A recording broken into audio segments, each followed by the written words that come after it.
eat less and move more is absolutely not the solution to achieving your body transformation goals.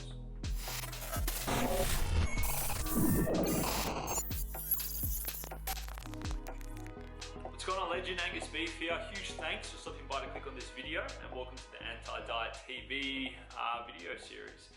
Super stoked that you're here, and I want to chat today in this week's video around the whole eat less, move more approach to losing weight. So understand, fam, that when it comes to eat less, move more, it's awesome initially.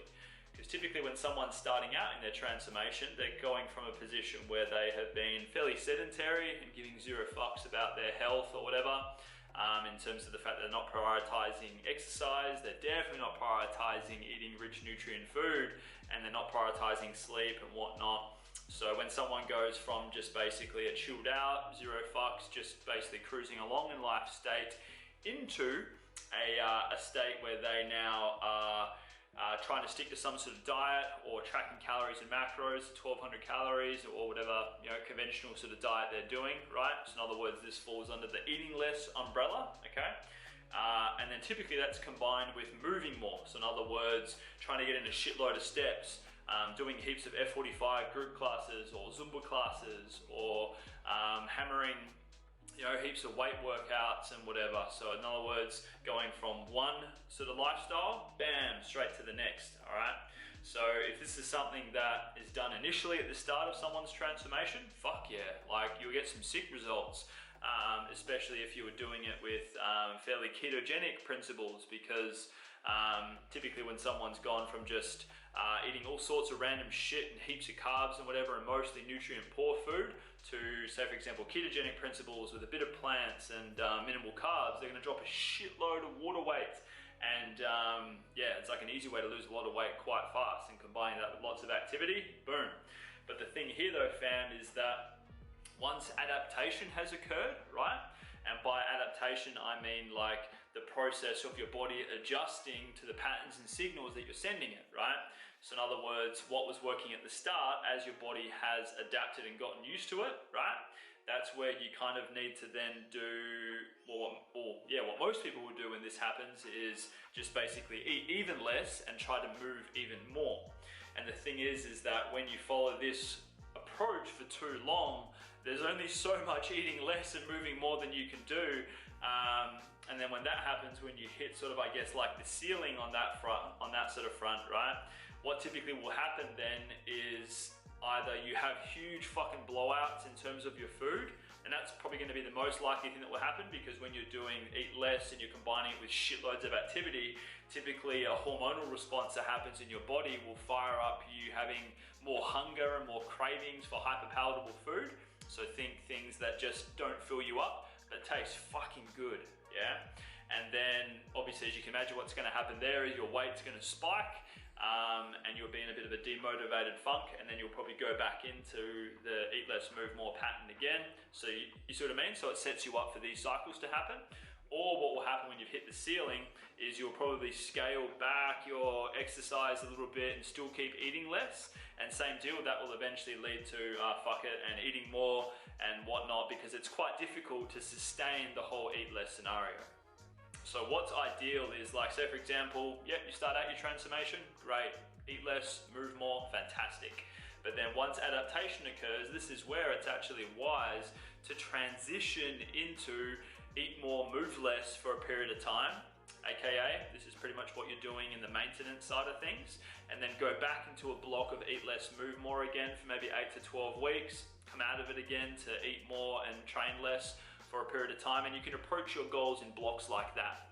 And what's even more ideal is spending extended periods of time of eat more, move less, or eat more, train more, so that you can focus on building some muscle, rather than just trying to force your fucking self into eat less, move more ongoing. So a lot of diets these days are built around the eat less, move more model, which is fine, right? They work for a degree, but you've got to ask yourself whether you can see yourself adhering to that model long term. And if you reflect honestly on that aspect, the answer will more than likely be no. So therefore, as I said, it's wise to periodize it in periods of time. Same as if you haven't even been familiar or ever had, like, I guess, time tracking calories or macros whatsoever, right? But if you know you've been under eating because you skip meals all the time, you live off coffee and energy drinks, and you're scared of fucking eating food, this is where it's going to be wise to, yeah, like even the eat less, move more will work for you for a while, but you cannot fear having periods of time of eating more and moving less, because this is going to do wonders for restoring your hormonal profile, fam. There's so much studies that are proving nowadays that as downregulation occurs, so does that extend into your metabolism. And once your metabolism has downregulated and become, in quotes, type slow, this is where it's extremely difficult to lose weight, especially if you're above the age of 50, because then it's just like your body's going to be so much in a zone of trying to protect you and preserve its energy stores that it's going to be almost impossible to lose weight. It can still be done, but this is where it's like, for most of you guys that are tuning into my videos that aren't yet 50 and are still younger, it's wise to be proactive with where you are and look at it from the angle that I've said here, so that way you can set yourself up to have any sort of chance at winning this game long term and not finding yourself repeating those cycles of trying to eat less and move more and then making up for your shit eating decisions through more training, because you're never going to win long term if you try to exercise your way to your goals, fam. You always need to be smart about how your nutrition is coinciding with it, and then to capitalize on potential progress even more, ideally give more and more of a shit about, you know, sleep, about water, about quality of your food where possible, lots of plants, plenty of protein, not relying on a shitload of supplements to achieve your goals. Be proactive around that front, so that way you're setting yourself up for easier likelihood of not repeating those cycles that I said. But do me a favor, if you're someone that knows that you've been basically in the receiving end of those cycles that I said, and that eat less, move more, stop and start has been basically the moral of the story for you, I'd encourage you to get in touch if this is you, because it's only going to get harder the longer you keep up those cycles, fam. Get in touch if that describes you. I'd love to see if and how I can help you, or point you to someone else who I feel might be able to help, or point you to some content of mine specifically that can help. But otherwise, if you got some value for watching this video, give it some love, please, that'd be sick. And share it on your social media with someone who you think could benefit. I'd really appreciate that. And if you're keen for some fuck dieting apparel, heaps to choose from in my site, you can check it out in the links in the description below, or if you're on my social media, check out fuckdietingapparel.com, and you can score yourself heaps of sick threads.